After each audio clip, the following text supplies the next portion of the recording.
El siguiente video tiene como finalidad analizar el problema de subsidencia del suelo en las edificaciones del sector del lago en la sabana de Bogotá, siendo más específico en la zona comprendida entre la calle 75 y 90 con carrera 15.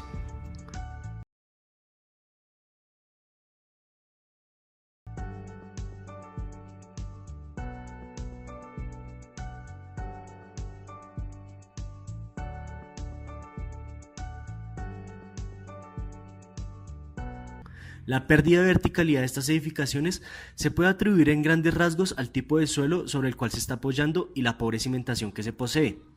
Estos asentamientos diferenciales del suelo han encendido las alarmas en la ciudad, ya que afectan la integridad de los residentes y pueden incrementar los esfuerzos cortantes de las estructuras, provocando que en un lapso de tiempo indefinido estos esfuerzos superen los esfuerzos admisibles y falle o colapse en su totalidad las estructuras.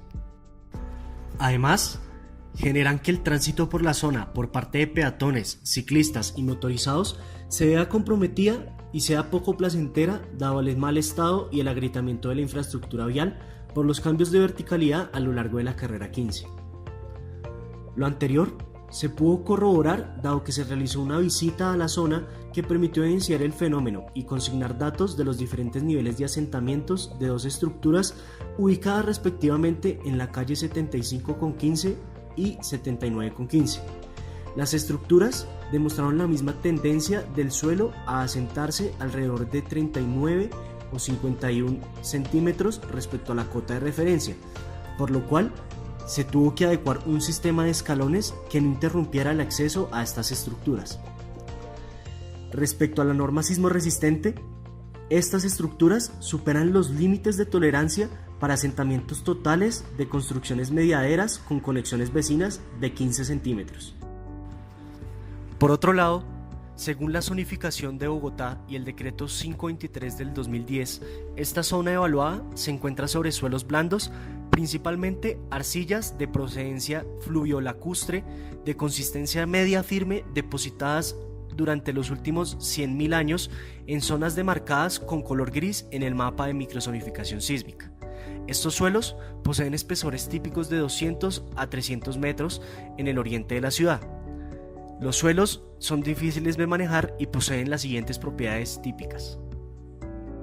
No obstante, cabe aclarar que los suelos, específicamente de Bogotá, mantienen una constante relación respecto a un nivel freático muy alto, de alrededor de 2 metros de profundidad en la mayoría de la ciudad y 4 a 6 metros de profundidad en zonas ya construidas y desarrolladas hace más de 20 o 30 años.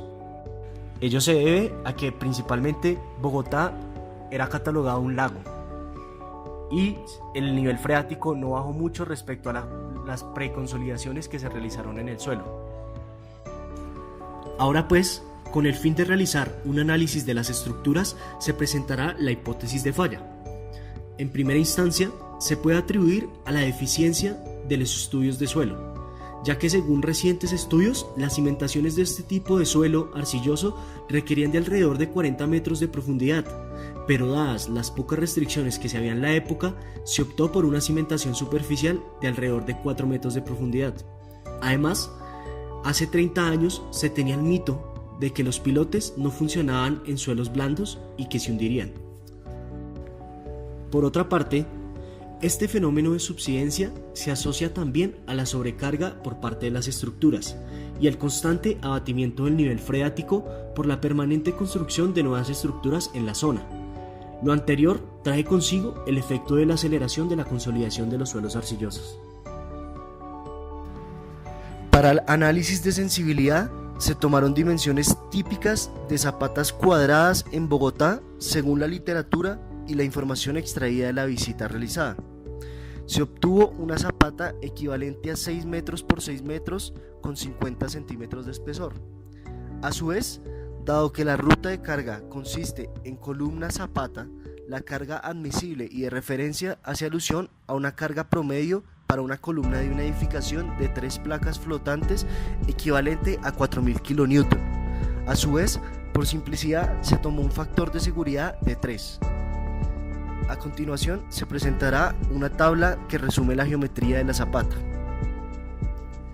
Una vez definida la geometría de la zapata, y las propiedades del suelo, se prosigue a realizar un análisis de las condiciones de servicio de la zapata a corto plazo y a largo plazo, a partir de los cuales se obtuvo lo esperado, en donde el diseño de la zapata se realizó a corto plazo, ya que es donde se posee menor capacidad portante, y por ende no se tuvo previsto la construcción de futuras estructuras adyacentes a esta obra por los métodos constructivos, y que por sus métodos constructivos tienden a realizar un abatimiento del nivel freático para poder desarrollar la nueva estructura, y en consecuencia se genera un asentamiento diferencial en toda la zona, afectando la estructura analizada y generando los asentamientos que se han calculado en la visita. A continuación se presentarán las tablas de resumen del análisis a corto y a largo plazo de la capacidad portante. Cabe destacar que para ambos casos la zapata cumple con la carga admisible, que es la carga de la columna, y así pues se puede dar testimonio de lo expuesto. Expuesto lo anterior, se determinó que los parámetros geotécnicos más relevantes para el análisis son el ángulo de fricción y la cota del nivel freático, ya que estos determinan el tipo de suelo que se tenga y su comportamiento mecánico ante condiciones naturales del terreno. Por lo cual, el análisis de sensibilidad se fundamentó en la variación del ángulo de fricción y la cota del nivel freático, obteniendo la siguiente gráfica. Ahora, respecto al ángulo de fricción, se puede evidenciar un mismo crecimiento exponencial de la capacidad portante al aumentar el ángulo de fricción en el suelo independiente de la cota del nivel freático, lo cual confirma que esta variable es muy influyente a la hora de determinar la capacidad portante del suelo. Por otro lado, respecto a la cota del nivel freático, podemos ver que también posee una gran incidencia en el comportamiento mecánico del suelo, ya que la capacidad portante aumenta en la medida de que se aleja la cota del nivel freático de la zapata. Ello implica que al poseer la cota del nivel freático lejos, se tiene un suelo preconsolidado que optimiza las características mecánicas de resistencia del suelo y evita la subsidencia marcada del suelo, como lo que sucedió en el sector del lago. Como solución a estos problemas de subsidencia del suelo, se propone una recimentación en dado caso de que el movimiento sea progresivo o extensivo, para así asegurar la estabilidad y los soportes temporales e internos de la estructura.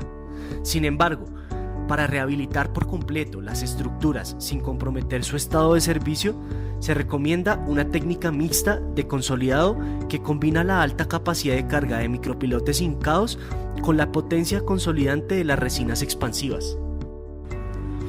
Los micropilotes son una solución poco invasiva y son útiles en zonas donde las máquinas de hincamiento de pilotes grandes no pasan, como los sótanos, ya que utilizan una máquina especial que permite la perforación de los pilotes. Por su parte, el sistema de inyección de resina en el terreno permite al suelo adquirir volumen y resistencia suficiente para consolidarse a partir de reacciones químicas. Sus ventajas radican en que es un sistema de rápida ejecución y de limpieza progresiva. También se puede recuperar la posición del asentamiento, es decir, elevar literalmente la edificación hasta recuperar su posición original, evitando así que siga el hundimiento. Ahora pues, al combinar los micropilotes con la resina, se obtienen los siguientes beneficios. Se consolida y se aumenta la capacidad de carga del terreno bajo los cimientos. Se rellenan las cavidades, fisuras y microvacíos que puedan existir en el terreno. Se consolida la superficie de contacto entre el terreno y la cimentación con la finalidad de unificar la distribución de cargas y a su vez se eleva la estructura. No obstante, se recomienda para nuevas estructuras hacer una precarga del suelo para así asentar el suelo de forma controlada.